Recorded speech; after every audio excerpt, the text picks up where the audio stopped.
Hello there. I am so glad you're here tonight. We have had the best and most fun week.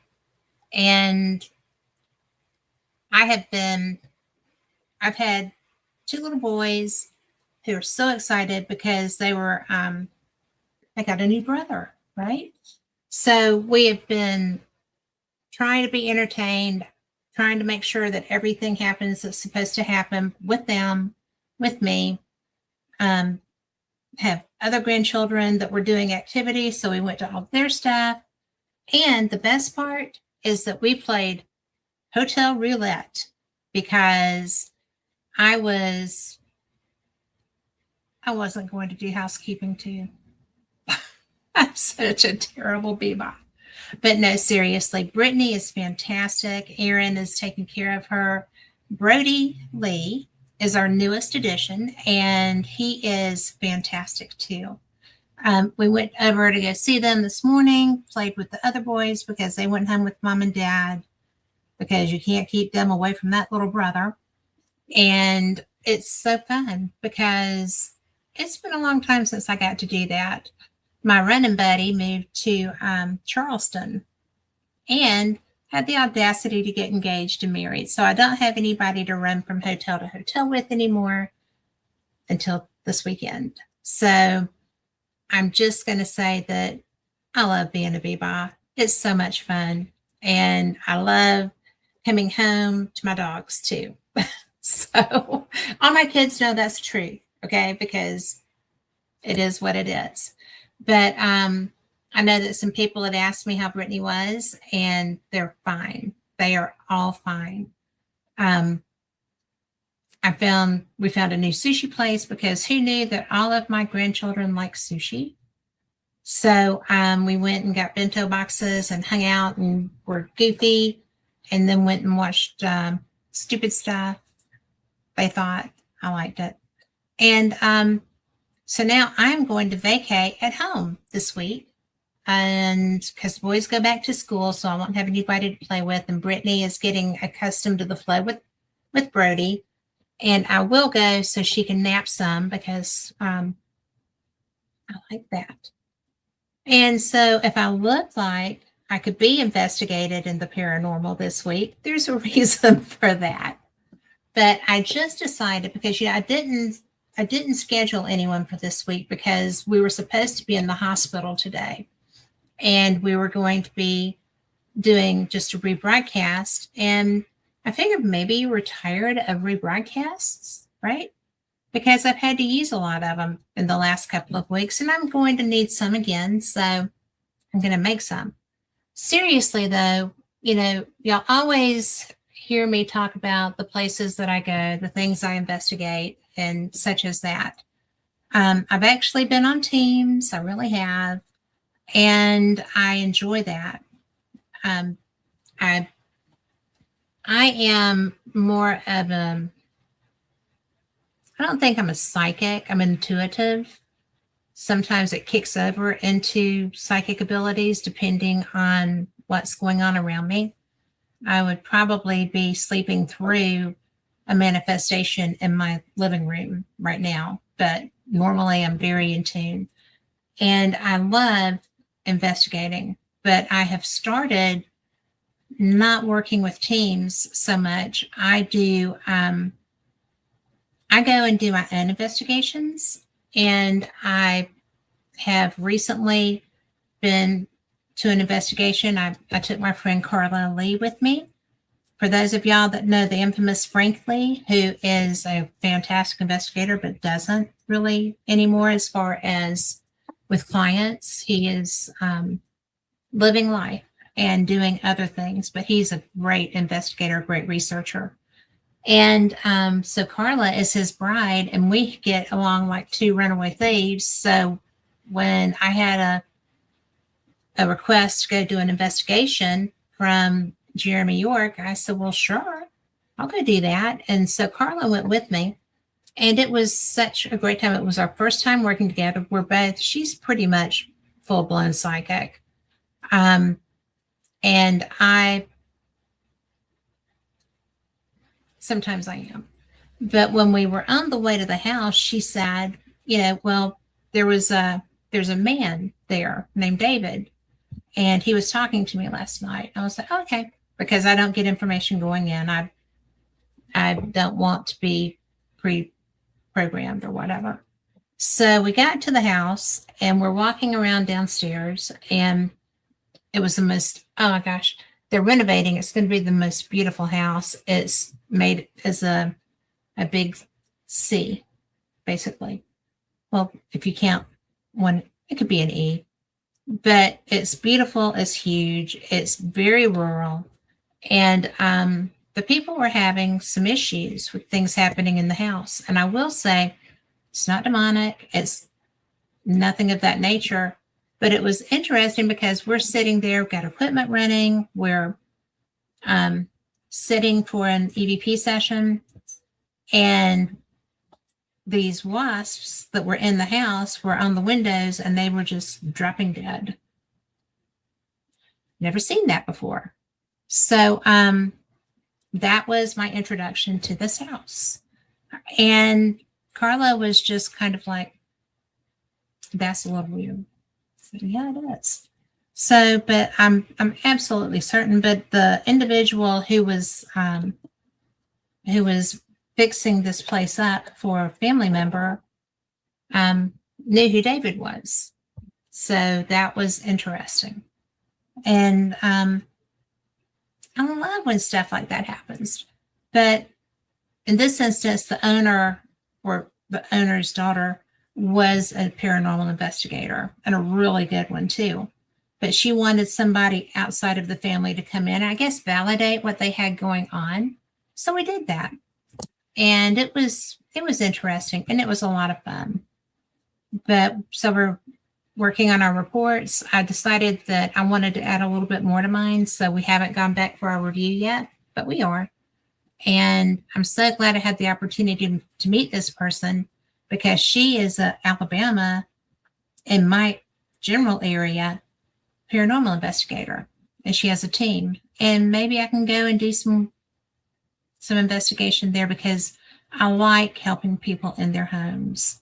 I do not like working with people who have kind of, a little bit of attitude about what's there that might be less than forthcoming, or looking for the negative. I'm real funny about who I investigate with, and I don't think this team are those people. I think this would be a good fit. So we'll find out.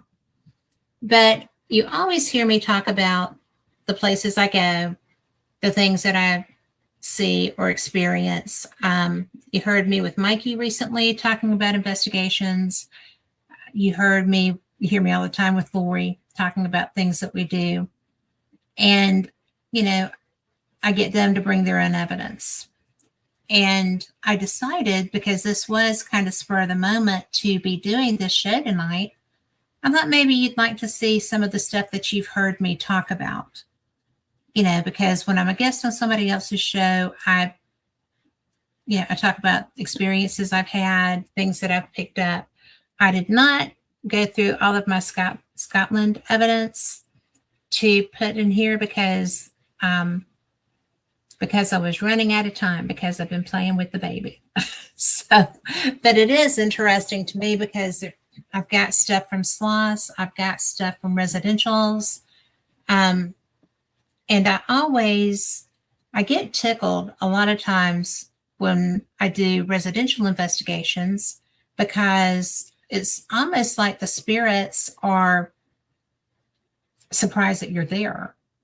They're used to the residents.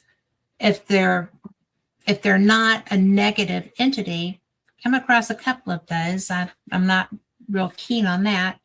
I don't like doing that, because I feel like I'm opening myself up to something. And if I walk into a house and somebody hasn't been honest about what they're experiencing, then that's a pretty big trigger for me.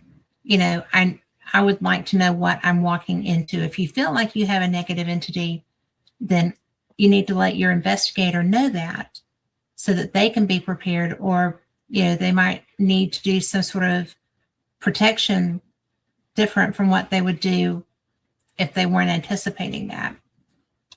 And I usually try to get myself protected and centered for whatever I could run into, not just what somebody tells me is there.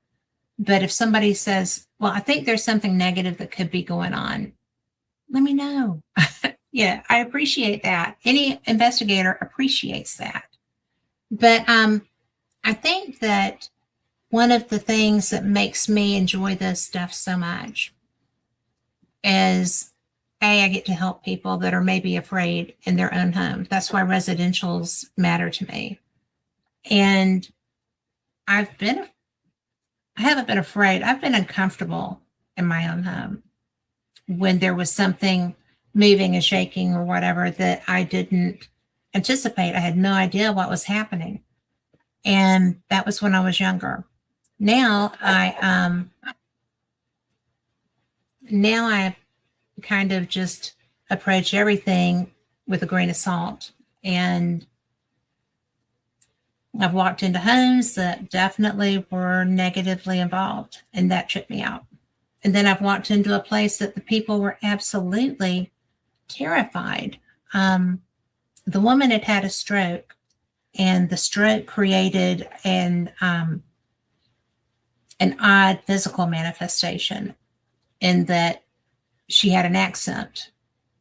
She wasn't from another nationality. She's American and Southern as I am, but she had a different nation's accent. That was interesting. I did not know that was a thing. So I went and found my dad and asked about that. And he said, it's very unusual, but that does happen. And it's really cool when it does, because usually it's someplace they haven't been.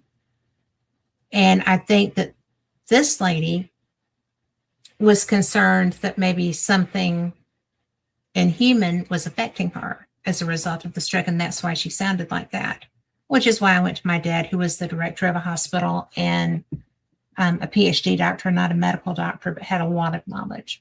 So I went to my resource, I got the information, and I was able to tell her that this is a real thing. She was already under treatment, but I think that I got the strangest hair. Y'all are just going to have to live with me tonight, okay? But it's so interesting. I didn't even know that was a thing. And she thought that she was being possessed. She wasn't. She was charming. She was lovely. It is a real physical manifestation in the human brain. So I brought some audio files. I also brought the ones from Sloss that you're probably so tired of me talking about. But I brought it so that you could hear it. I got no glasses. I was late getting in here because life. So I'm going to go to my videos. Maybe. Carl, what I'm looking for is the Jan. That's background. Where's that? There they are. That's Mikey. And of course, Mikey's files are still in here. We could always go look at those because, oh my God, y'all know how good they are. It's going to be the audio clips. There they go, sounds. And this is something that don't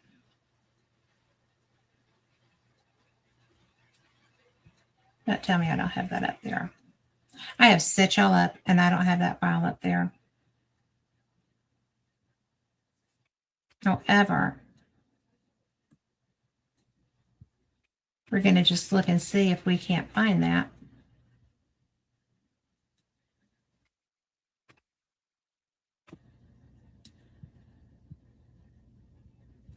But anyway, talk amongst yourselves. I'm just kidding. I'm just kidding. But I think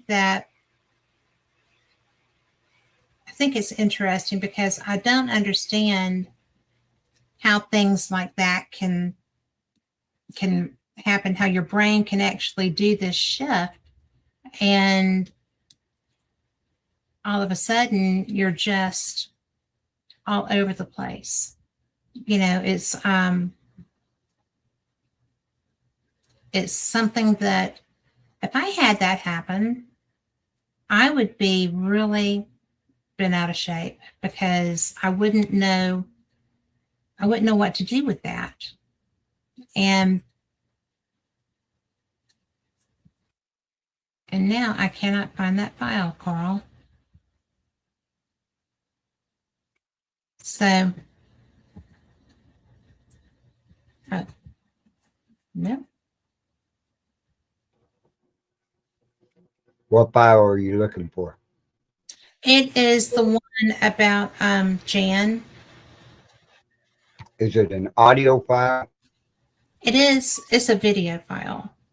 Duh. Video? I'm sorry. I'm sorry. I know. And I did put it up there. That's the video that I brought. My Is that goodness. I the told y'all I one? was tired. Is that the one that's called Is That Easier? Yes. That's in your Here we go. Guys, I'm so sorry.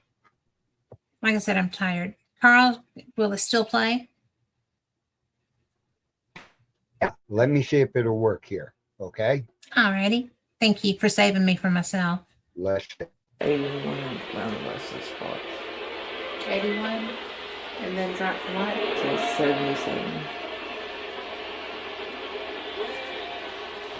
Just said Jan. Hmm? It just said Jan. It's FM.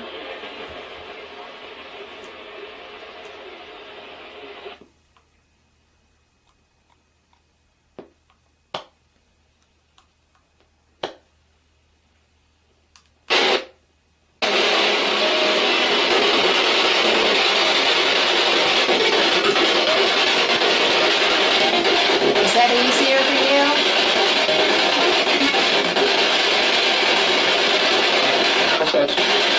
Sometimes.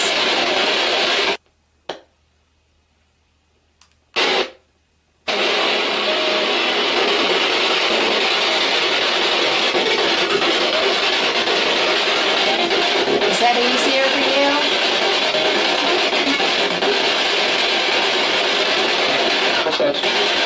Sometimes.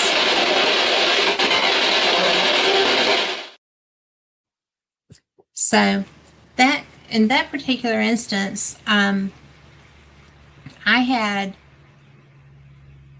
she was scared. She was very frightened, and somebody had found an old Cherokee Indian doll that you buy in the gift shops up in Cherokee, North Carolina, and brought it into the house. And the person that had that thought that it was creating the environment and told the lady that. And so it was really a very frightening thing for this woman. And when she heard she heard it say, it knew her and it wasn't having animosity toward her. It was really very sweet to her. And some of the other stuff was very private. So that's why I'm not going to play the rest of it. But, it was so interesting because in that particular case, there was actually a person who was in the room. She had a mirrored wall, and the wall, you could see a shadow reflecting with us in, and it wasn't any of our shadows. So I thought that was interesting too. It wasn't trying to do anything negative to her. It had very much care and concern for her. So, which I guess you could tell maybe by the tone of voice, but it wasn't doing anything other than haunting. And she was very, because she thought that it was because of her damage also. And she was just the most wonderful customer, client, whatever you want to call it, wound up being a friend. And I just think that a lot of times people, and I've seen this and I've worked with teams that did this, which is why I'm not on teams anymore. People get so excited and riled up and they're gung ho to put what they want it to be into their investigation, or what they anticipate it to be into their investigation. And I have seen people who seemed to forget that while you're on a investigation site, then when you leave, you get to go home. And the people that asked for you to come help them do not get to go home. They have to live in the environment. And if you go in there being all blustery and ugly and aggressive with the spirit, then you get to go home after you piss it off. But the homeowner still has to cope with that. And I think that what started out as a benign haunting can evolve pretty quick if you're not doing your job right. So there's that. So, I've been very fortunate. I've gotten to investigate in so many places and go, to all kinds of public places. The interesting part to me about doing investigation is that I really like residential work. I think that it's important. I think that if I have gifts, then that's where I should be using them, or for people that need help. I've never charged anybody or accepted anything that they offered to do a residential investigation. And I won't. If I've been someplace that I thought was going to be an easy peasy investigation that wound up being a mental health issue. And the mental health issue was and the behaviors also were creating the environment, because when we walked in, the person said, well, I'm a graveyard walking, graveyard stomping, aggressive wanderer, and was really proud of it. And that's fine.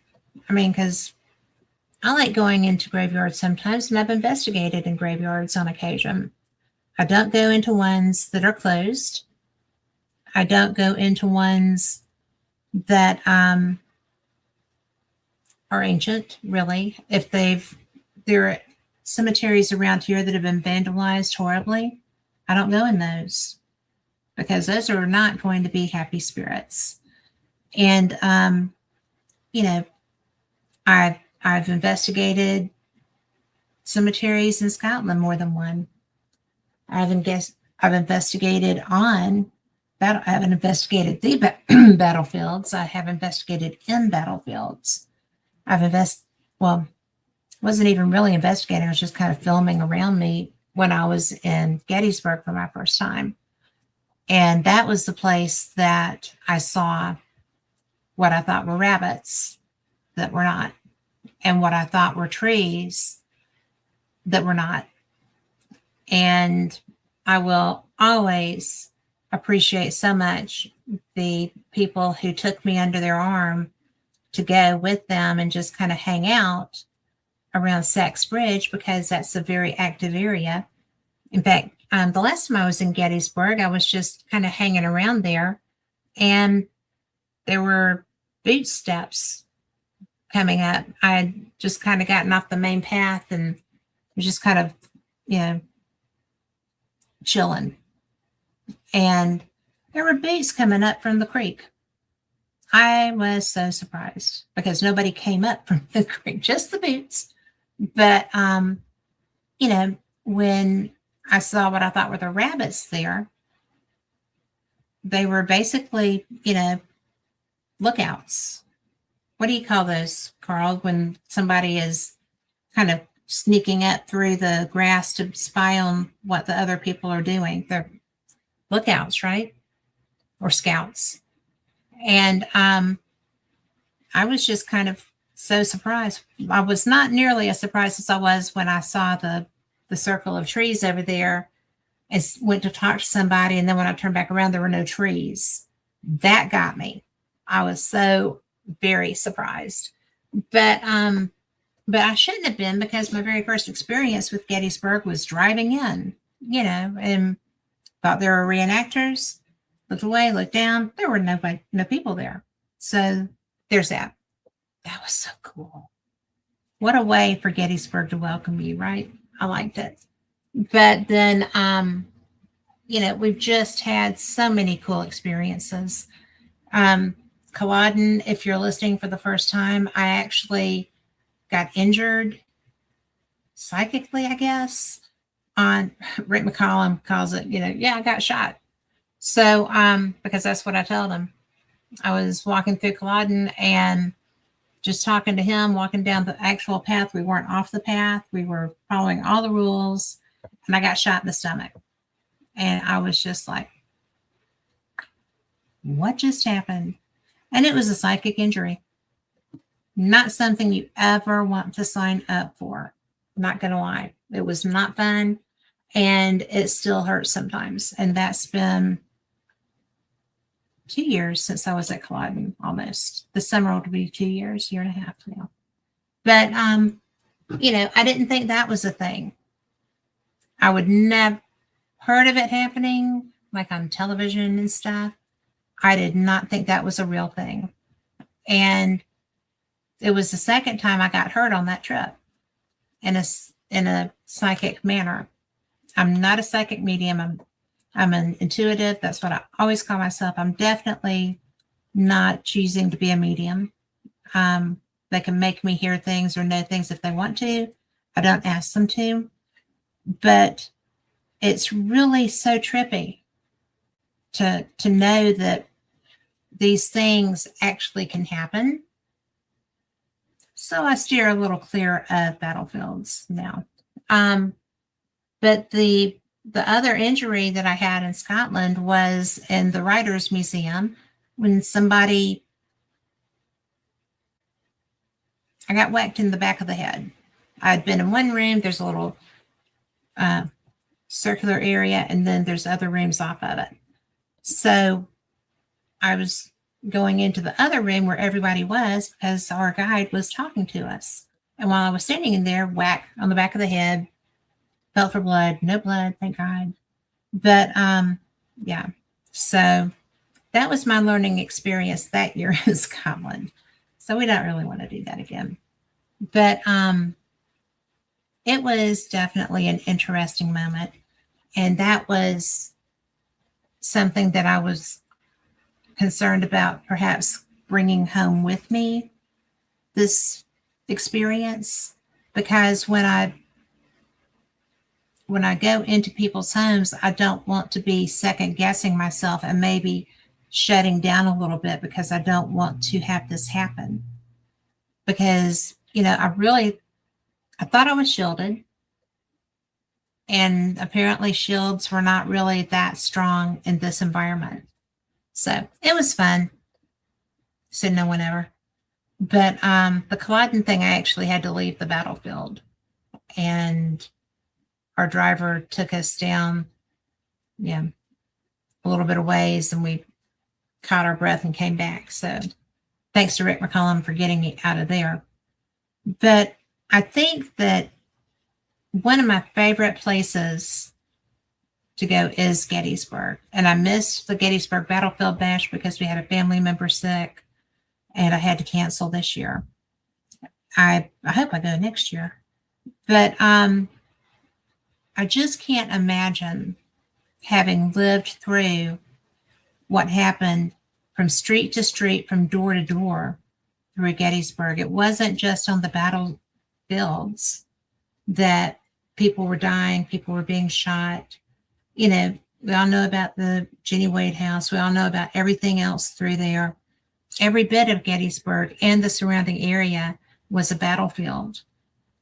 So if you haven't been there, the Gettysburg Battlefield Bash would be a great time to go. I'm just saying. Because the organizers, of course, are busier than one-armed paper hangers. But the rank and file of the talent and the attendees know the history of Gettysburg. and you can talk to anybody. In fact, that's where I finally got to meet Rosemary Ellen Guffey, who was actually Phyllis's best friend who owns Fate magazine. So it was such a treasure. Just having her around was huge. She was a treasure. She was also a pleasure to be around. So that was fun. And I think that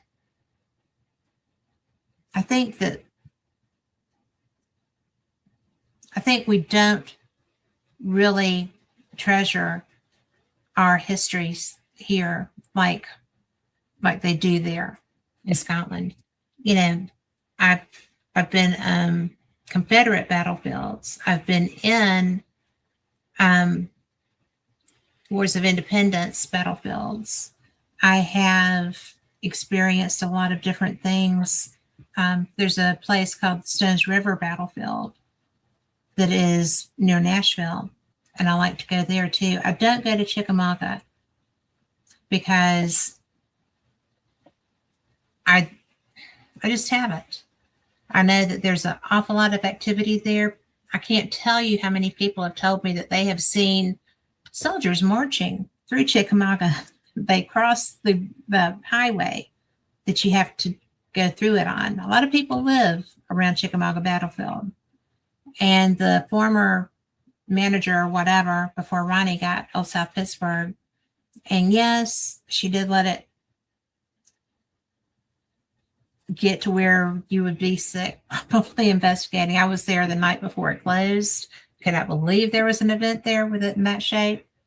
And I was so glad that it didn't go at auction the way it was supposed to go. And Ronnie actually got it. Ronnie Dees, you're a hero.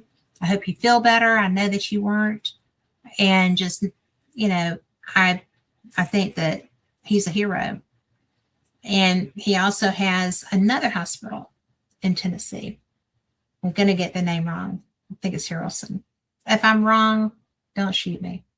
But Harriman Hospital in Harriman, Tennessee. So go there too, because he does good work with his facilities. I have never met a property owner except for Shelley Robertson who took something that was so unloved and uncared for and brought it back to better than it was. I think that Shelley has taken the old potting jail to being better than it was too.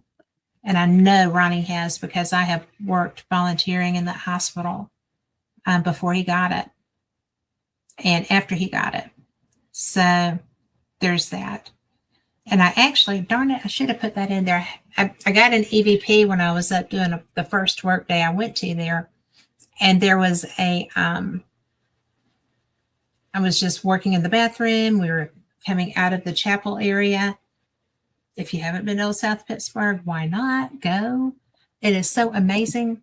But I didn't even know this, but I was walking out and talking to some of the girls, and my report, because I always have a reporter running, which is why I have so much to go through. But a man says, "Well, that's all right." I'm like, "Well, good. I'm glad you like it." So anyway, that's one of the things that I love at Pittsburgh Hospital. And I know you've heard me and Lori talk about it, but if you are new here, Lori and I were there one night, and it was just she and I. We were in the hospital, and I'm always fooling with my equipment. I always have to fool with my equipment. Something's always gone awry. I'm doing it, and Lori is dead still. And finally, her stillness got me. And I was just like, "Oh, wow. Okay, what's happening?" And there's a little punch ball blowing all, the fan was over here. The punch ball is back here by the window, which is closed. We went and checked everything there. That punch ball is going to the fan, right? Staying against the fan.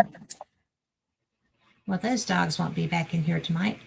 And just went shooting down between us. She was on a love seat. I was in a love seat. There's a table between us, and it just shot down through there.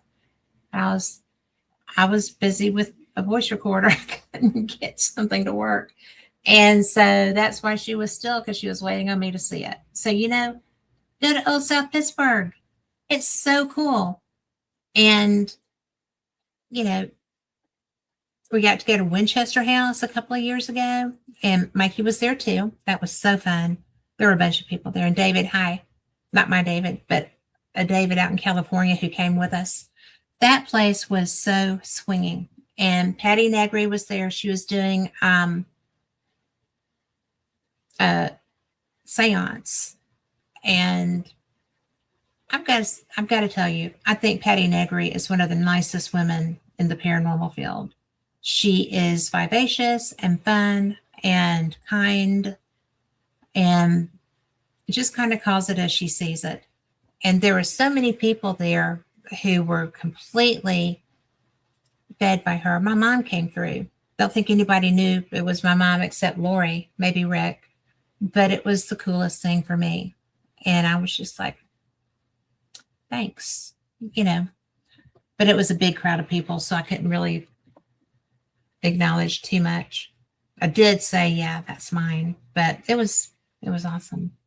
But the Winchester House was freaky to try to investigate because it was pretty much haunted. I feel like everywhere there was a lot of energy there because Sarah Winchester was a very strong woman, but she also, her staff loved her because she was such a good woman.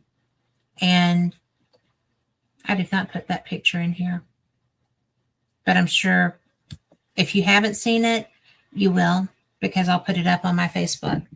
But I was walking through and I had written an article for Fate about the Winchester House. And when I was going through my photos, I found one, and it was of a shadow man, the gardener, bending over the plants. And I was like, I didn't know I got that. How cool is this? So yeah, it's in the Fate magazine that has the Winchester House on it, in it. But I might have a few Fate magazines right here. Maybe I can find it. But one of the things that I thought was so cool about there was that I actually have a piece of furniture that was in that house. I thought that was neat. This was the topic of my, went in my desk, or my file cabinet. But the Flatwoods Monster was my very first episode of Fate Magazine radio. But, one of the things about being able to do what I do is that everybody knows Fate Magazine and everybody loves it. So, and of course, no glasses. But the interesting part of that is that I have gotten to talk to people who have been featured in Fate Magazine forever. Every time I go to a conference, there's someone there. I had Tony Rathman on a couple of weeks ago, and y'all know that he's in the Skinwalker one that I showed you. And it's a good article because he's a good guy and he's got great information, and I can't see Scott. But, oh man, I forgot. This one, well, there we go. These lights get it. But isn't that cool? I just love our covers.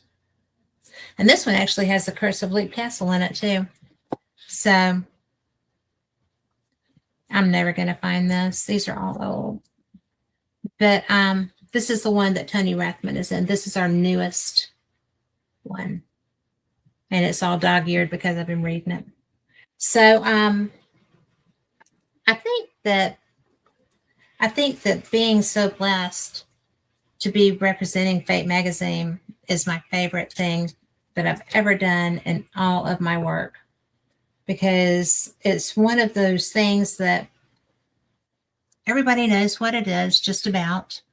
And if they don't know it, they've read it. If they haven't read it, they've seen it all over the place. And, it's just really one of my favorite jobs I've ever had, ever. And this would be so good if I could see. Oh, this is it. Hang on. I don't know what she was thinking, putting an article by me in the Angels magazine, right? So, I kid. We love each other. Phyllis Scaldi is one of the very first coolest women on the planet. She and Rosemary Gully were absolutely just like runaway horse thieves. Well, I'm not seeing that image. I must have put it with something else. But anyway, there's my article. Ta-da! And it doesn't have the little gardener. Which article did I put that with? However, there are some more of my pictures from the interior. And this is the edition that it's in. This is issue 740. So you can look on fakemag.com and find any of these and do a subscription. You can get anything that you want. Phyllis can get it to you. And, this is the 60-year celebration edition. And that was Shaman and ETs, The Beasts of London, Angels, and the Paranormal. A lot of angels, Then there's this one. Angels are everywhere. And that was about talking animals, too. And then dolphins speak, and ghosts and UFOs, and don't think there's not a correlation. But now I'm going to have to find that and show it to y'all. But, it's really such a cultural icon. And Phyllis has investigated everywhere. She has been to every conference just about that there is. She and David were doing this centuries ago. Well, actually, yes, centuries ago, because we're in a new century. But, it's just really one of the coolest things ever. It really is. And I wanted to go back. Y'all have heard me talk about my adventures at Sloss Furnace, if you've listened here at all. And you always hear me talk about what the spirit said and, whatever. And I've never brought the media file here. So I am looking now. There we go, sounds.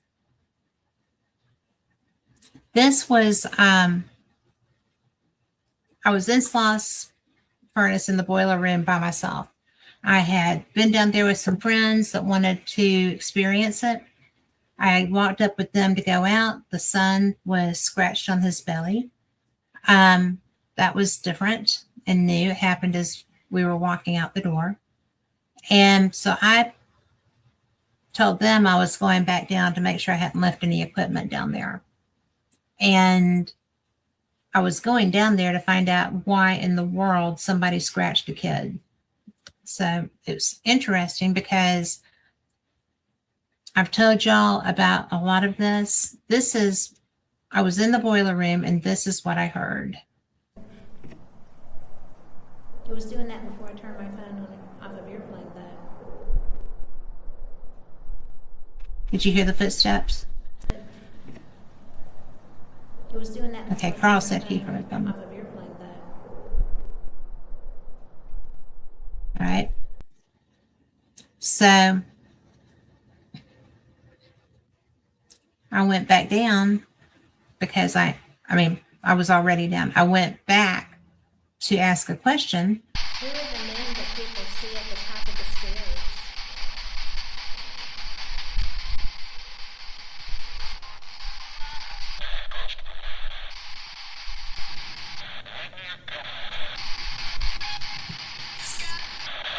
So just so y'all know, I wasn't making that up. That was what I heard when I played that back. I was still down there when I played that back.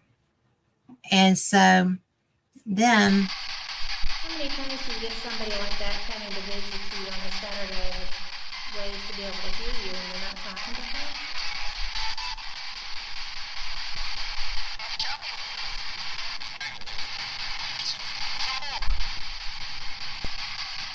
How many times do you get somebody like that coming to visit you on a Saturday with ways to be able to hear you and you're not talking to her?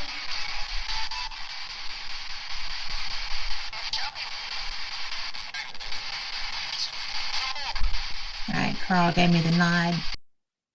So that's one of those random things that if I am not on a client case or if something strong doesn't happen, I may not review my evidence right off the bat. If I'm traveling, if I'm doing whatever, if I did have a client experience, then I go to that area of my time period and find it to see if I can document what they were experiencing.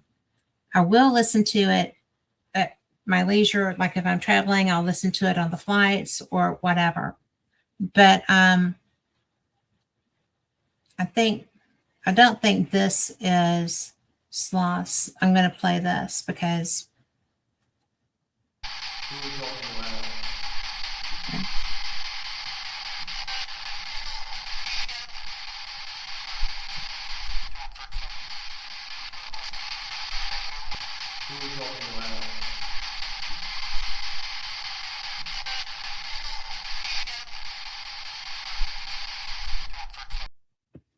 okay, I'm going to put my other earbud in if I can find it because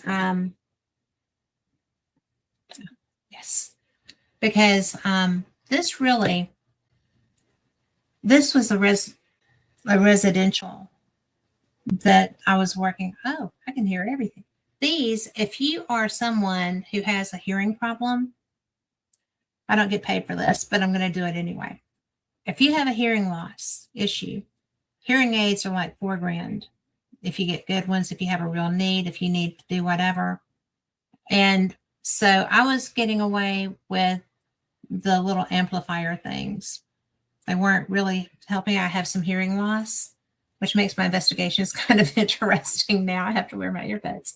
But if you buy the Apple Pro 2 or 3, I think it started with 3, Apple Pro 3s, these suckers are $200 and they are some freaking jamming hearing aids.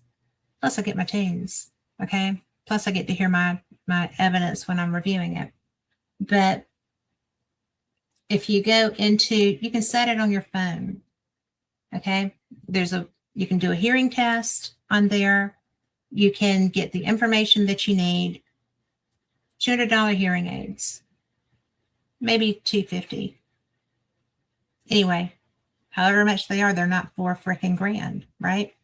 And they're every bit as good or better than like real ones. Yeah, real ones that I have tried. So that's why you see me with my earbuds all the time. But we had an interesting residential, and this one instance, y'all may have heard me talk about a client who had gotten in a bind with the team that I used to investigate with, which is great. They're really good people, but little difference in outlooks, and that's okay. We're all individuals, right? But the client had bought a child's Ouija board, okay, for whatever reason. They lived in a neighborhood. This is not rare in the South. It may not be rare up north either, but it's not rare here at all. The neighborhood had a cemetery in it. And they, as far as I know, they did not desecrate the cemetery. The stones were still there, probably. I did see some there. The trees were still there. And this man thought that it would be, loads of fun to take this Ouija board that he got at Toys R Us to the cemetery and play. Now, y'all have heard Mark Fultz on this show before talking about don't mess with something you don't know how to put away. This is what happened to this man. He had gone down there, and words matter. If you are just a paranormal enthusiast, if you're a paranormal investigator, if you have been doing this for 457 years and you still go out there and say, who's here? Or I want to talk to anybody that's here or anything that's here. If you say anything, you are shafting yourself because words matter. Invitations in the paranormal work matter. You are responsible for your safety. You're responsible for your verbiage. You are who controls your environment. And we all know this, right? So, or we should. If you are using a communication device, whether it's boards, whether it's rods, whatever you're using to communicate with spirit, you need to be very clear in what you say. Because this poor man said, is there anything here that wants to talk to me? Or, it evolved into it went home with him. Didn't want to talk to him, but it went home with him to do it. And he ultimately, his family moved out of that house. And it was such a bad thing. It was crawling on the bed. It was doing all kinds of crazy things. And it was so sad. When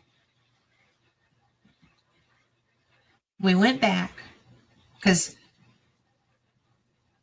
we were there, told the guy, okay, let's take this back to where you picked up this entity. Let's get rid of your Ouija board, clean it, go back, put it back, and just bury it there. And we'll close this out. The idea was to bind that spirit to the board and take it back. And it was no time. That board was back in his house. And his wife and children left again. And he called us like, why did you do this? Why is this here? And so we went back. Frank Lee came with us, and he's sitting over here. Well, he's sitting here looking down a hallway where there's a mirror outside between the bedroom doors on the end of the wall. Was that for me?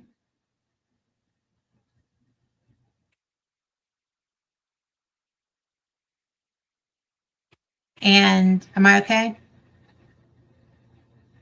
Carl's looking at me. Is there a problem? Take that out. Okay, I got a thumbs up. So when we were there, it was so bizarre because Frank is looking down the hallway. There's a mirror. I'm looking out a glass door to the front of the house. And I see him, who is not easy given. I mean, he does not pre-assume that there's something paranormal going on. You never should.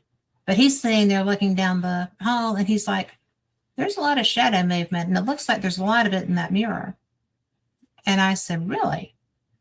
I said, because there's a lot happening outside the front door, too. So there's outside and inside activity happening. Well, we wound up taking the Ouija board and disposing of that safely. And then one of the members of that team was a haunted collector. So he took the mirror and bound it. And it was really, really something. And he just added it to his collection so that he could keep it sealed and not go back and affect this family. And I swear to goodness, it was the strangest thing I've ever experienced as far as a residential case go. I am going to, I know one from this case. Let's see what.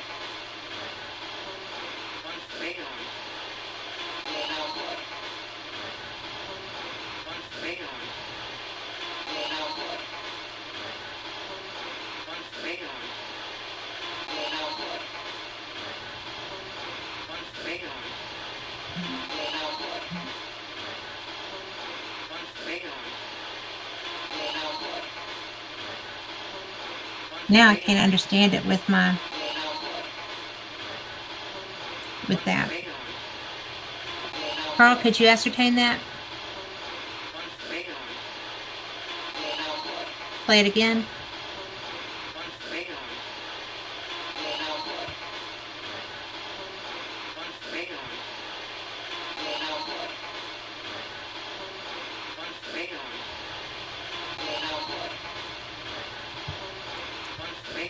Okay, that is one of the investigators that says, hang on. And that is the voice that is making the other statement. And that is the same voice that we heard through everything. And because this was a residential case, I don't usually share a lot of residential information, certainly not stuff that could be really describing where it is and such as that. But that particular case was such a weird thing that, hey Raymond, that I just was like, yeah, I'm not taking that home. So Kevin wound up taking it home. And Kevin is a hero. The whole thing about, I don't mind residentials because I like to be able to help people. A lot of times people won't let you help them because, like this man, who was very drawn to the activity that he was getting. He was, he missed it when it was gone, I think. And then when he realized that his whole world was going to come apart because of what was happening, then he was wanting us back to help him fix it permanently. And that's what we tried to do. But I just absolutely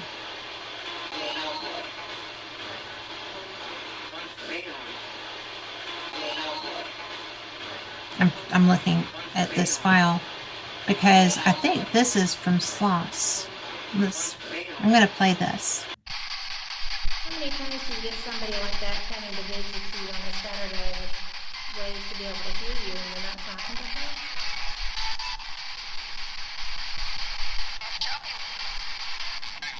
her? Okay.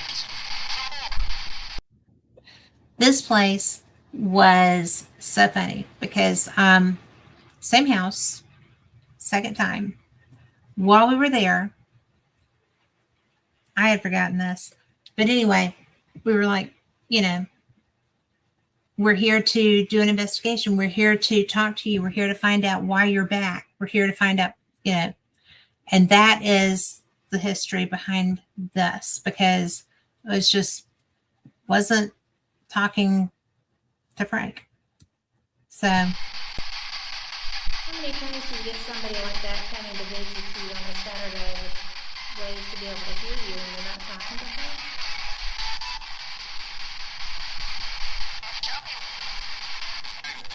Mm-hmm.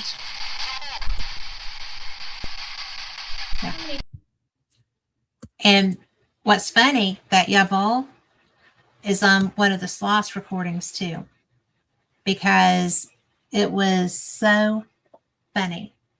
I would not have given 10 cents on my odds of getting a German response or Polish response. It could flip either way.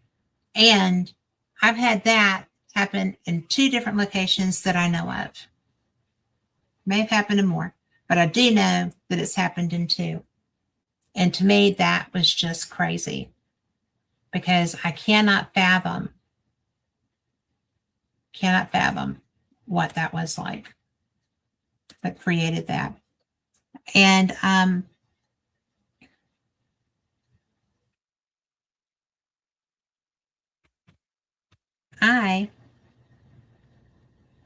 this is actually, we were at a residential, and there's other EVPs from there. I didn't add them in here really, because I thought that these were going to take longer than they had.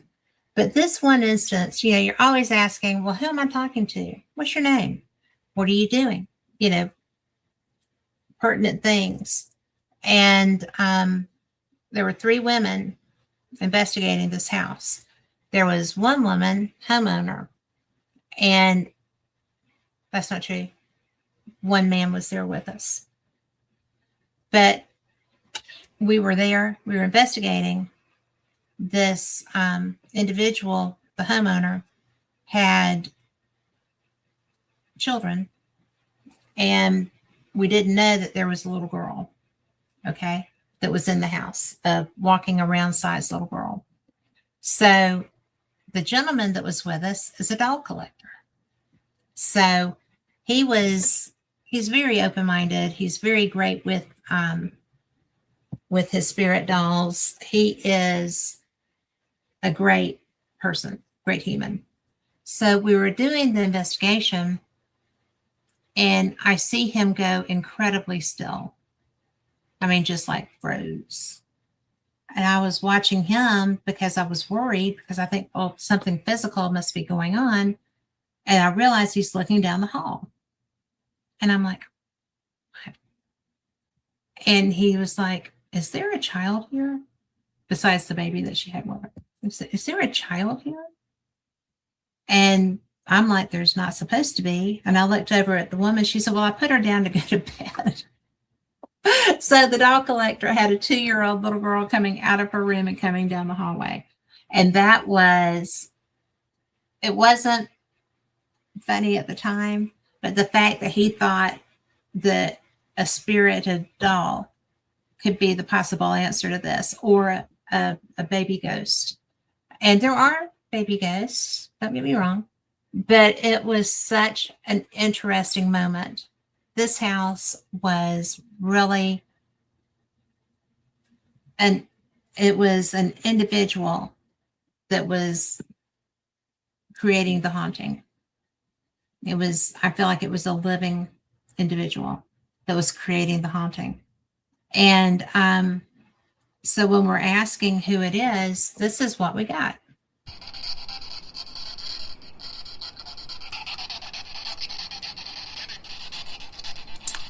Penny. I heard that. Who's here?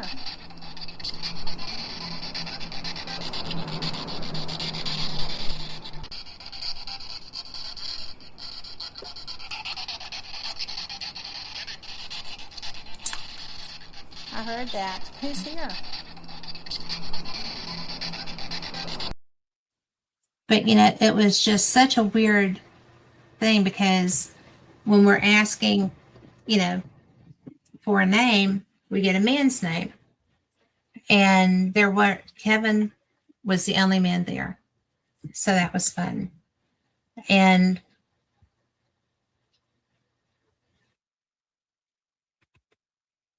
you can tell that I'm not 110% right now. But I'm having a good time. Are you having a good time? Carl's having all the fun back there. But I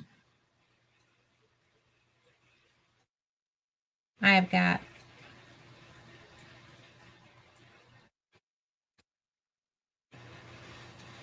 this is another residential, and there's several files for this one.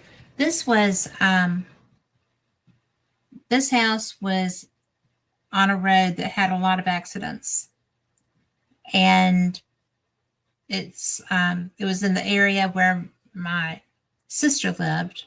It was not where my nephew's accident was, but there were a lot of fatal accidents on this street, and it's a beautiful area. It's such a nice road, but there's a pretty good curve. And if you're not an experienced driver or you're in a hurry, things can happen because of the pitch and degrees and things of that nature. And I don't have these in any particular order. It's just really a cool bunch of stuff that we got. Let me see what this one is.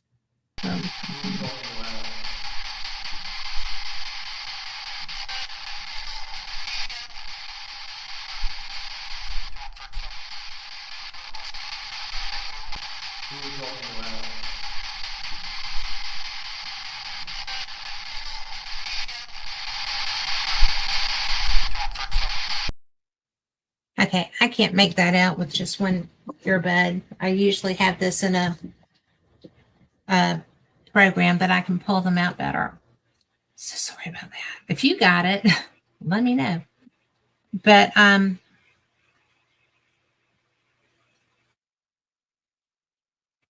that might have been starting this. Are there any soldiers here? Are there any drunk soldiers here? Said something. And you just say that her father was an alcoholic. Okay. Is that one of the words that popped up? Was drunk? Is her father still living? Okay. Does anyone know? Is Lanier's father still living? Done. Are there any soldiers here? Are there any drunk soldiers here? Said something. And you just say that her father was an alcoholic. Okay. Is that one of the words that popped up? Was drunk? Is her father still living? Okay. Does anyone know? Okay, there was an obulus going as well. There were, it's a spirit box and hearing. And they said drunk soldiers. So I did not think they said drunk. They did. But it was really interesting because that's one of those times that you kind of get more than you're anticipating. And that area, I think that there have been drunk accidents there, obviously. But I didn't know that we were going to get drunk soldiers. So that was a different kind of thing. Let's see.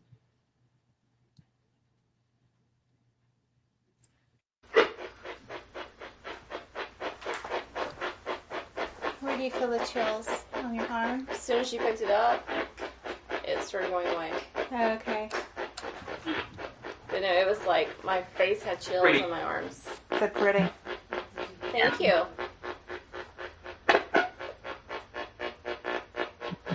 You know, she doesn't mind you giving her sensations. You just took her by surprise. And this thing right here, the orange thing that Kim picked up, that's not going to hurt you. It's just to let us see what the temperature is around Val. You're more than welcome to come back over here. We had a as long as you millimeter. don't harm me.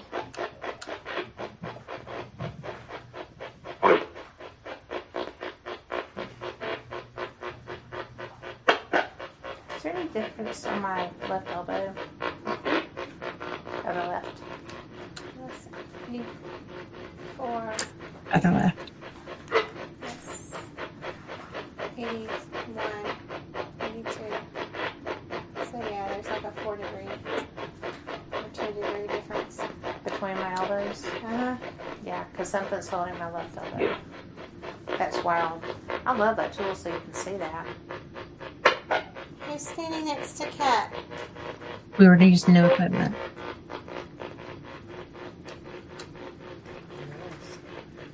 Who are you?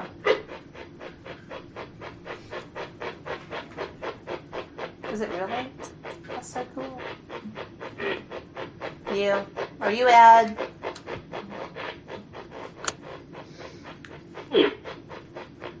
Hey. You said pew, maybe? Instead of you?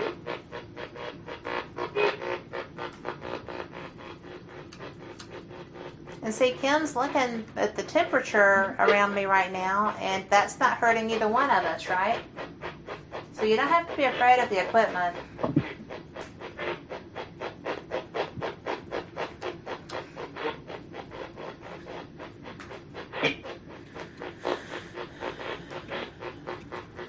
That was Kevin sighing.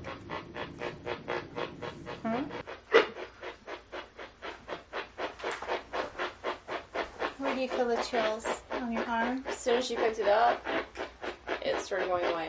Oh, okay. But no, it was like my face had chills on my arms. So pretty. Thank you.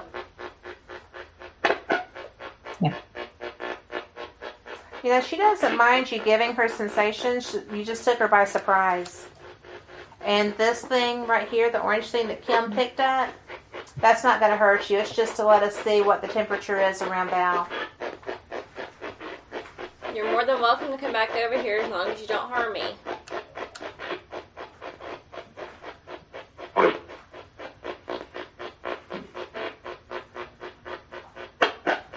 Is there any difference on my left elbow? Or the left? Now, I don't know if y'all heard right there where when I said, is there any difference between the temperatures? And, yeah. But when I said, don't hurt me, I said, huh? So I just thought that was kind of neat.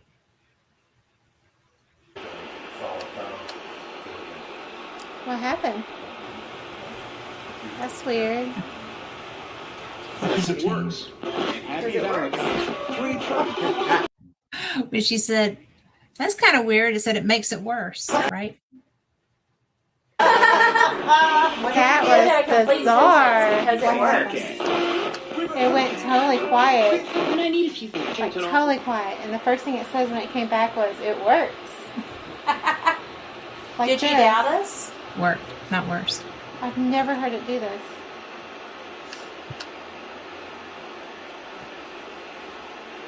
Hit the board. Happy and healthy. We don't use boards. For $9. Everyone buy us. So how What happened? That's weird. Yes, it works. Happy Valentine's. Free chocolate. That was bizarre. because it works. It went totally quiet. And I need a few things. Like totally quiet. And the first thing it says when it came back was, it works. And that was the most fun we've ever had with an EVP, right? So anyway, seriously, that whole house was so historic and so beautiful. And it's in a very nice area.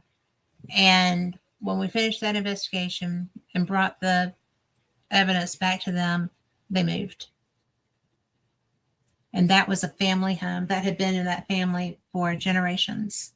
So that was kind of a weird thing. So let's see. I think I played all 4 of those. The couch was just sitting on yard. Mm-hmm. So It's going to drain our battery. K2 batteries. I'm going to turn mine off just to conserve it.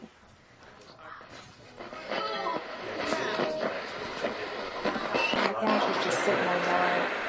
Mm-hmm. So It's going to drain our battery. K2 batteries. I'm going to turn mine off just to conserve it.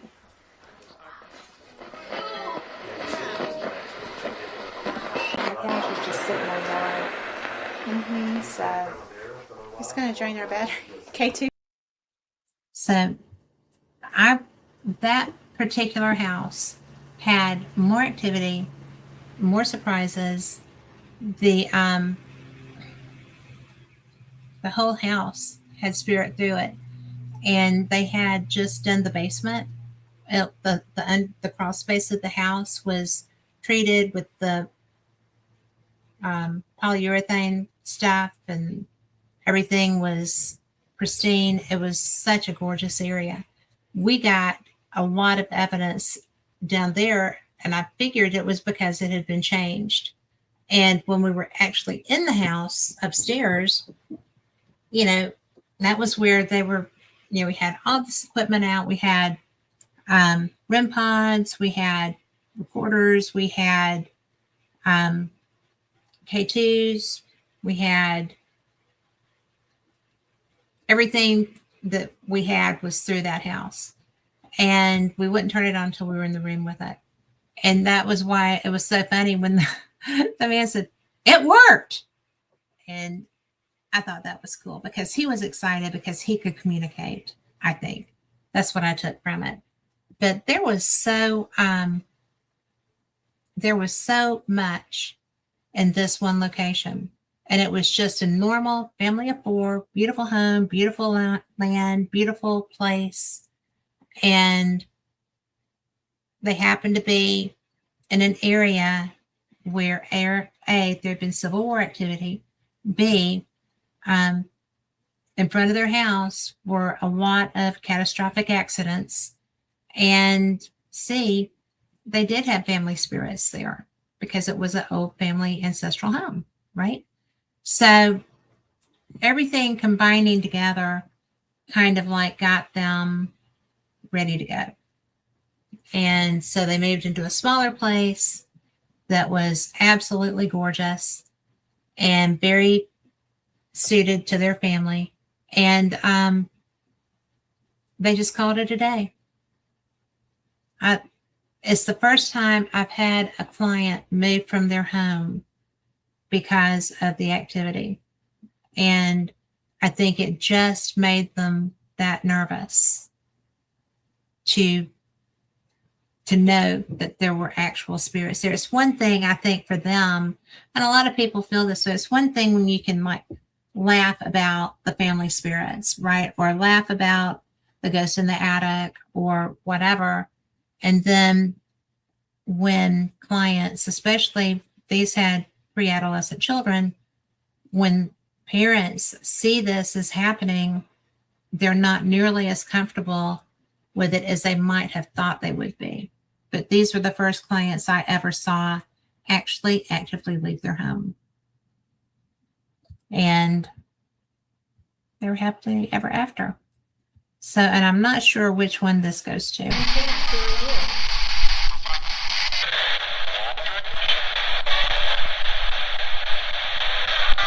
You hear that, Tom?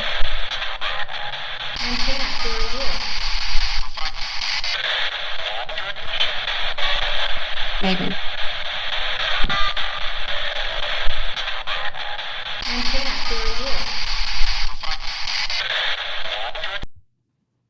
And I couldn't tell the second voice after mine. I mean, me, I'm Kat, who are you? And then the next voice, I'm not sure if he said, "I'm fine," or "I'm Frank," which would have been funny because I was probably investigating with Frank there. And then, "I'm David." And that's the most direct, no beating around the bush, no yin and yang, whatever. Just, this is who I am. I thought that was cool. I love when they want to, interact and converse and share their experiences, because a lot of times, and I won't usually do anything more than just prove that, for something like this, prove that somebody did reply, right? Because a lot of times, whatever we're getting is either for the family or for one of us, if we're in a public venue. I have been in the old Paulding jail in Paulding, Ohio. That place, the first time I went there, I made them all mad. But ever since that one time, every time I go back, it's such a coming home to friends kind of thing. And I haven't been back for a few years now. My life kind of got busy and I haven't been traveling as much other than, like big trips once a year. But there's that. And I'm so excited when Spirit interacts with me, because a lot of times I'm in an environment where they don't know me. They're not my spirits. And when I get interaction, it's so exciting, because they're choosing to communicate. I think that's such a gift. And I think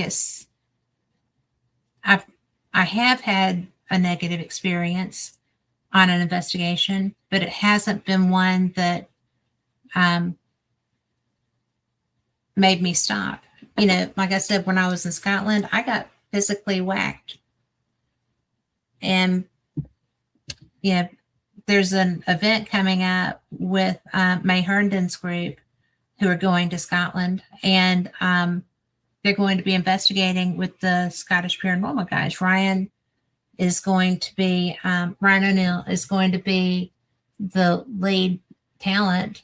I'm sure that Gregor and hopefully Lee and Kyle, more than just Ryan, will be participating with this, I'm sure. And I know that Gregor is going to be doing a tour of St. Andrews, which is his forte. And he has given me his tour 3 times now, and it's never boring. He knows everything about St. Andrews. He's an author. He writes, Haunted History of Scotland, and he's brilliant. He is, Ryan, of course, Haunted Scotland, Haunted Ireland, and Gregor's been on those shows with him. But Lee may have been too, I'm not positive. But it's really so much fun. I know that I'm not sure when that tour is, but you can find it online. And it's May Hernon, MaiHernon, and she'll have her business information up there too. But it's really, that's going to be a good tour. They're going to go through, I'm going to put this on because dry lips and my drink didn't make it in here. But not anybody's fault but mine. I just didn't bring it. But they're going to do St. Andrews. They're going to go back to Culloden. And if you are somebody that is into the histories of the Jacobean War, the uprising as it's called, the massacre is what it was at Culloden. I got to participate in that. But there's just so much. They're going to be going into Stirling. Y'all seen my pictures of the jail there. And the castle is amazing. It's yellow, golden, because that was the color of influence, because people didn't paint their stuff then. And it's so much fun to go and do these things. I saw some of the people talking about the different battlefields, and they're actually, I want to say a 7-day tour, and they're flying out of Glasgow, which is unusual. Most people go through Edinburgh, but I think that's where they're closing. And the University of Glasgow is where a lot of the exteriors of Harry Potter were filmed. So that would be something to see. And May, you owe me. I'm just kidding. But seriously, if you got to investigate with Haunted Scotland, then, there is not much better. And they probably are the best, no lie, hands down, paranormal research team globally. that I know of, because they bring such a diverse array of talents to their work. And, you know, they're tech guys. We are not talking mediumship here, although they have several mediums and psychics on their team. It's a huge group of people when they all get together. But the primaries are, you know, who I usually am out with. I was lucky enough to get to do a group event at Sterling Castle, the old Sterling jail, when I was there last year. Rick and Lori and I got to do that. And they are so unique and so special. And as a group, they're absolutely wonderful. If you're in Scotland and you come across them and they're having a public event, go to it. It's the best. And, you know, they bring so much to the table. I've had Lee Dunn on my show, and I've had a reading by Lee Dunn. And I don't do readings with very many people because I'm very protective of my energy and my space. But I trust him. I've investigated with him. We have been at, you know, Temple in Scotland, which was the original Templars temple. And I've gotten to spend not nearly enough time with all of these guys, but if you get a chance to, you should grab it and growl. It's so much fun with them. And, you know, the shows are good too, but there's a location that has been closed that we couldn't get into when we were there last year that's going to be included on this tour. And I know that some of my friends, Gina, have already been talking this up with their friends about going. And, you know, they don't know how special it is that they're going to get to go to Torway Castle. So that, to me, would be the selling point for this tour. And they're excited about the battlefields. So there's that. But, you know, it's going to be so special. And I think that one of my favorite things about my travels is all the people I get to meet. And doing my show, I've got Raymond Treeblood in here in the chat, and he's going to be coming on with me soon. He's actually very interesting. I think you're going to enjoy him so much. It's such a gift to be able to meet people like this. And then I've got Carl, who is right back there behind me. And he is one of the better investigators that I know of. He's very into the experience. He's very interested in what's around him. And I have not investigated with him, but I know friends who have, and they love him.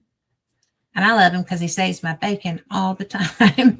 So he really does. And he's a good human and a good investigator. So that's a good combination. But, you know, I'm going to take a look right quick because I was downloading like crazy. And I wanted to go back because I thought I had a couple of more things here that I wanted to share with you. So I'm going to just take a quick peek. And oh my goodness. No glasses. Okay. I am going to add a couple of these. So, you know, one of the things that I have the most time for is getting to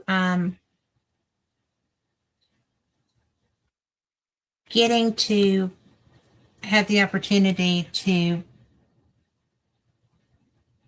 listen to spirits. You know, we all do it. We're all interested. We're all having a good time while we're doing it. But to actually have spirits interested in talking to me or for you, you know, I just think that there's so much that they could be doing other than talking to us, that it's a real gift. when we get that, because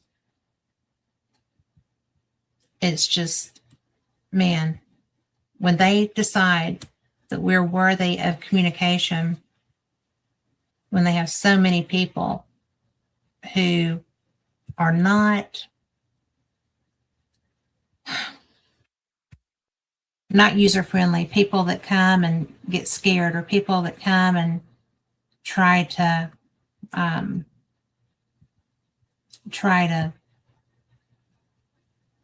get them, take them away from where they are, take them away from what they know, or banish them. Banishing is not necessarily a great thing, I don't think, because we don't know where we're banishing them to. And I think that's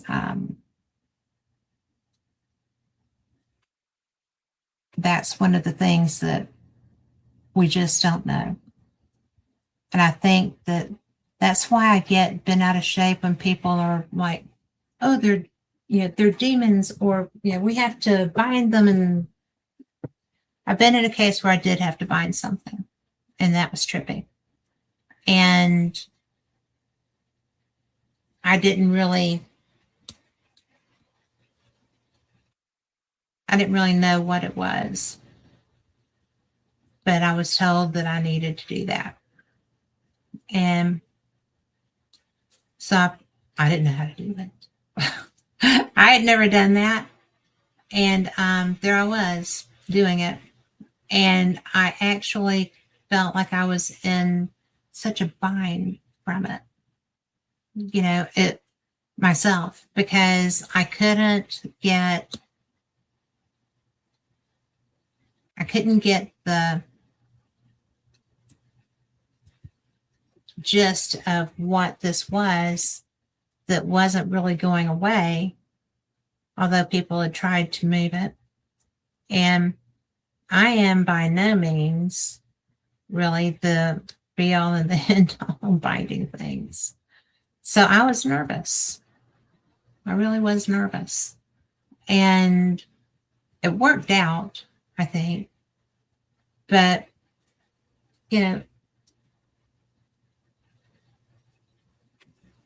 when I tried to bind it, I had no idea what I was doing. I got direction from one of my co-investigators who had all gone off and left me there. It was really interesting. But never go off and leave an investigator still at a house by themselves with the owners. Just saying. But I don't go investigating by myself at someone's house. I won't go into a home environment. I won't go anywhere with anyone doing paranormal or wanting paranormal things alone. I'm a chick. I am very cautious about that. And, you don't want to be a statistic. So when that was my first time investigating with that team. And so, they got in the car and they left. I was trying to leave. And the homeowner came running out the door. And he was upset with me because what had been creating a problem in the house was back in the house after he had watched it drive off in a garbage truck. And I totally believe him because he was hysterical almost.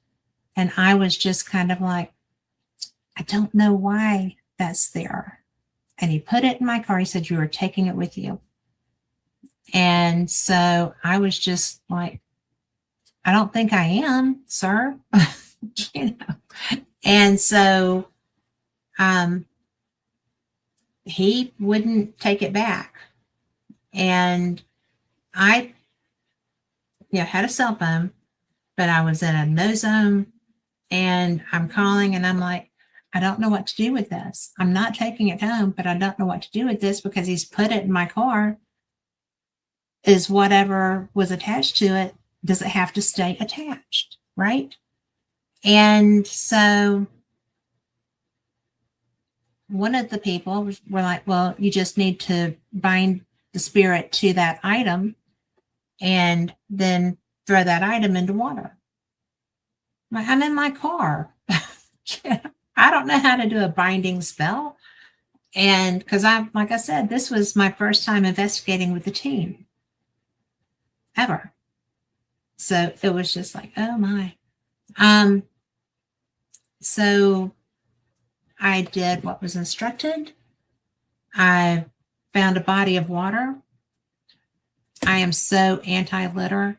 I do not litter. I'm not a litter bug. I had that beat in my head. The Indian cried, everything. So I'm on the side of the road with this toy with this spirit bound to it. And the person giving me directions said, now throw it over into the water. It's like, nope, can't do that. And they were like, well, it's either that or you take it home with you. But binding it and throwing it in the water would help it find its way to a peaceful resolution, ostensibly. So I chucked that baby out the window into the creek, river. And as I'm pulling away, there's this dude that wasn't there walking back toward me, like walking back toward where it came from. And he was not there because, trust me, Miss Anti-Litter, I'm looking around. I don't want people to see me littering, right? Because we don't do that. And there wasn't anybody around. And I had gone down, turned around, and come back to where I was going to throw this thing out. And if you heard this story before, I apologize, but it is the God's own truth, because the dude was in, Black Panther jeans with a red plaid jacket, cap pulled down over his head. He was not there when I drove down that, turned around and came back on the other side of that median and turned around to come back and throw that back. I mean, seriously. So was that the spirit that was attached to that item going back where he came from? I don't know. But I do know, I will always believe that was definitely a spirit. And I do think that was the spirit that was, that's why I didn't slow down. I was so concerned because I thought, what if I have completely screwed this up? And this guy's going to be wandering around not knowing where he is for the rest of eternity. So, listen to people that tell you stuff, but do your own thinking. And I did. I mean, I couldn't take it home. I didn't want to just leave it for somebody else to get. So there's that. Man, that was trippy. And if you have ever had an experience with a binding like that, I would love to know about it. I really would love to know about it. Because I just can't imagine anybody else having quite that problem. And I've got this one that I think I've played it again already. Carl, did I play Heard Anything? I did? Okay. Well, then we're not going to worry about that. But anyway, I'm really excited because I'm going to be out of the country. I'm leaving the 31st and I'm coming back the 7th. So that's going to be 2 weeks. I'm going to try to line up a guest host, and that will be a surprise because he doesn't know he's getting asked yet. But I think that you're going to be happy with how that works out. And I've never been where I'm going, so I'm pretty excited about that. And there's some ruins that I hope to come across that I'm looking forward to. And it's really funny because I'm going to a Parrot Head event, music event, and with a lot of trap music musicians, trap rock artists, and a bunch of friends. So I'm going to be out of the country again. And another friend who actually moved there, they bought They got out of the country and are very happy that they did. They worked to get everything going. They had a farm. She went to nursing school, got everything set up to be able to be like the village nurse where they moved to. They bought a business and moved out of the country because he was uncomfortable with what he was hearing. He worked for the government and he didn't want to be here anymore. So they live in paradise with their family. They have raised their youngest, who is absolutely a brilliant young woman, and all of their kids are great. And so I'm going to get to see them for the first time since they moved away from the country. That's going to be cool. And, you know, I've never been where I'm going. I'm going to South America and, or the continent. So I'm really looking forward to it. And trust me when I say my husband was watching those travel warnings, I was too. But, you know, he was nervous with me going to Scotland. So he's a very protective husband. And I'm glad because we all need that, right? And I do not know, I do not know what I'm going to do for the second week. I may be home in time to do my show. We'll have to see, you know, if I'm flying American, not Delta. I've never, not since I worked corporately, did I fly anybody but Delta. So, well, Southwest. I did fly Southwest.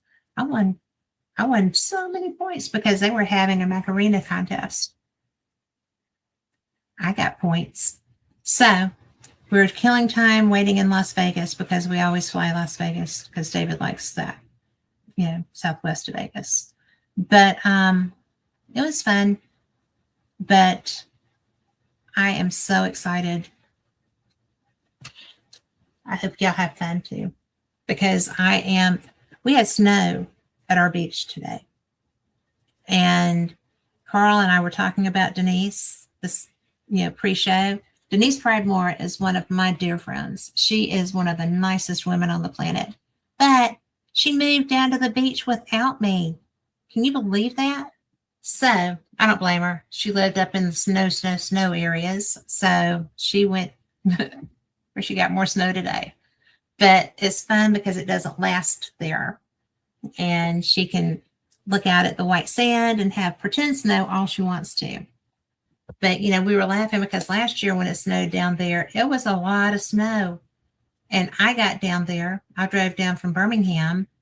And I had, what was it, Carl, 4 inches on my deck when I got up to the top of the stairs. And I was I don't know what to do with that. I did not know what to do with that. I'm sitting there going, this is going to ruin my deck planks. Oh my gosh. So I got a broom picker-upper, you know, the dustpan, and I scooped, you know, I just kind of ran it down to the edges so that I wouldn't have to be stomping through, you know, ice the next day. And that thing broke my dustpan. That stuff is heavy. I guess Carl knows that, but I didn't know that. So I went through 2 dustpan pans because I had 2 in there, and it still didn't get all of it. I just got a path to get to the stairs, which I also had to do. And I thought, there is something wrong with me coming to the beach and having to shovel snow. I do not know what to say about this. So Denise was pretty excited, and they weren't going to get a whole lot, I don't think. I know that my cousin up about halfway between here and there was moving snow today. So it's crazy, man. Crazy. Global warming. Where is it? We need some. We are cold here. And one of my friends says, well, this is global warming. I was like, I don't think so. I'm not a denier. Don't get all twisted up. But, you know, me being in the teens is not a normal thing. And my summers are just about the way they're supposed to be. But the winters are what are different. So I don't know what to say about that. But Raymond, do you have any questions in there? No, he will. He is so excited to be coming on, and I'm excited to have him. And if you don't know who he is, I suggest you find him on Facebook because he is so fun. He is one of those people that you just don't know what he's going to say next. He puts out would you call that a newsletter, Carl? Carl. Raymond? Because I'm not sure how I would classify that. I think it would be. It's an information sheet. And it's something that is very different for me. I'm learning as I go with him.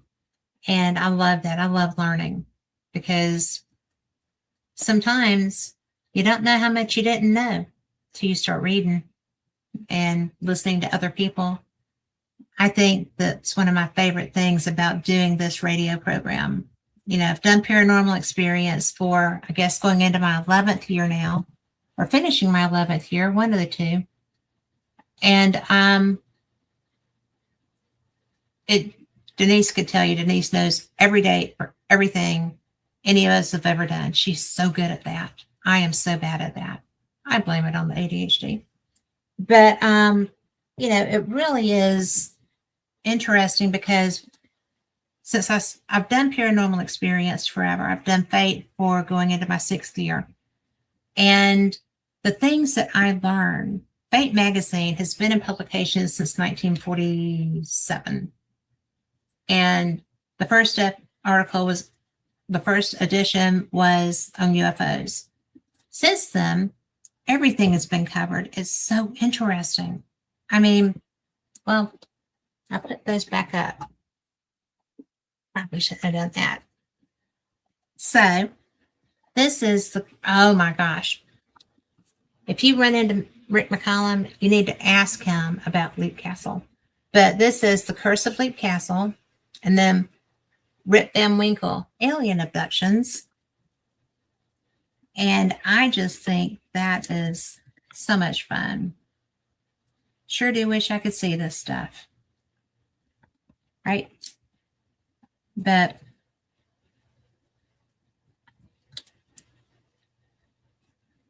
The Curse of Leap Castle was written by June Gosler Anderson.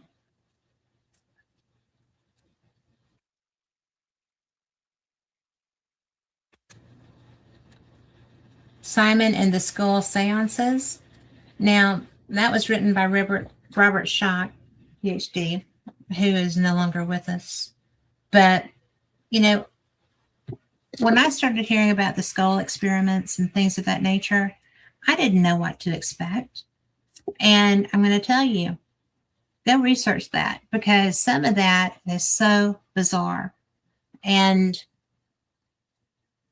it's just worth looking into, truly. And Micah Hanks, do y'all know who Micah Hanks is? If not, you should, because this is him. And he is such a good author. He has written a great series of books. He is one of the most eclectic people I know. He is fun to read. He is fun to listen to. I've hosted him a time or two. I should do that again. I love him to pieces. He is such a good guest. He's such a knowledgeable human.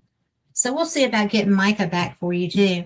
But it is one of my joys to see friends in Fate magazine. You know, I never know. I never know when I am. And I do want to talk about something. I want to talk about Eric von Daniken, because, you know, he passed away. And one of the things that really, one of the best things that has come out of me doing radio or podcasting is that I get to see, listen, and learn from some of the best people in the world. Eric von Daniken is, I don't want to say by far my favorite, but he is my favorite. I got to see him 3 times in one summer. And he was wicked and charming and intelligent and such a good sharer of experiences. He was somebody that his work ethic to be 17 was amazing. He was 17 years old. He had grown up in this little town of Switzerland, which is also where Giorgio Tsoukalos grew up. That's where that connection came from. But when Eric was young and in school, he found out through one of his educators, one of the priests, turned him on to the library, and he found the Book of Enoch and shared it. They had a copy of the Book of Enoch in that library, and he turned Eric onto that. So Eric is learning all these things and seeing, understanding and grasping it. So when he turns 17, he starts working as a waiter. He works long enough to get travel money. And he goes, did he start in Caracas? I think he did. But he would go and adventure. And then he would come back when he ran out of money and work until he had enough money for his next escapade. And he went to Egypt. He was in the base of the Great Pyramid. He is who I learned about there being a table, which is kind of a bath, in the base of the pyramid that you can empty it out, and by the next morning it's full again with fresh water. And that is because the Nile did not always run where it is now. Yeah, nobody moved the pyramids, the river moved, because the Mississippi moves all the time, right? That's not unusual. But when he was talking about this, I was just like, you did not. That is so cool. And, it was just, that wasn't my favorite story, but it was one of them. And they went to the Queen's Pyramid, and there was a draft. They were trying to figure out how to get in and what was in there and everything. It was the coolest story.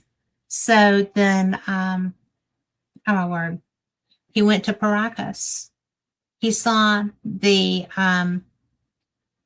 Nazca lines from the air when airplanes were new, pretty much, relatively new.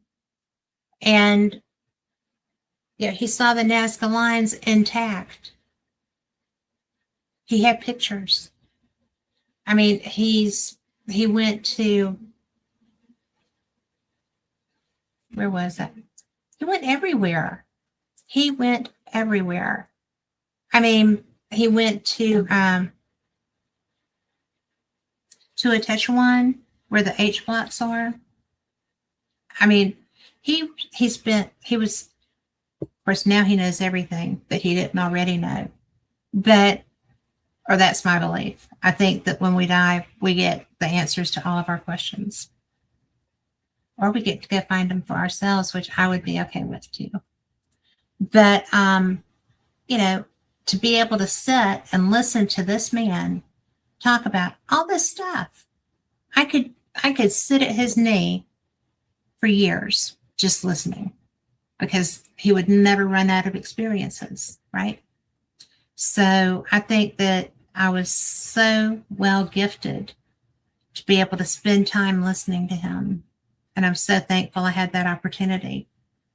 And I do know that a lot of my friends are missing him very much. And I'm just so glad that through his writing, through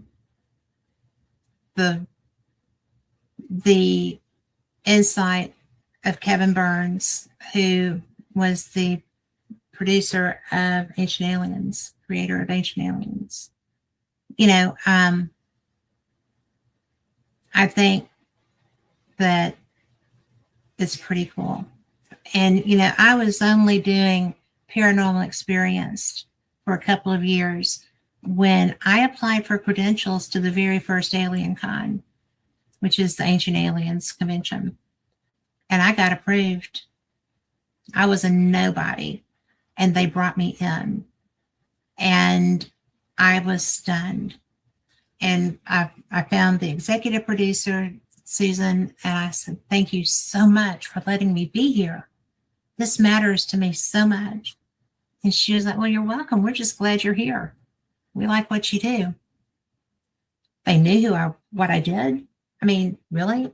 So then I got to sit down and spend some time with Kevin Burns. And one-on-one, face-to-face, just chilling at a table. And I'm so glad I got that chance because he's passed now. And, you know, he, Eric, other people who I know have gone on, they have the answers. I firmly believe that we get the answers to the things that bother us so when we cross. And I'm so, how blessed am I, right? I mean, I have gotten to spend time, I've gotten to break bread with all these people. You know, I became friends with a gentleman named Mark D'Antonio, who is probably the best astronomer I know.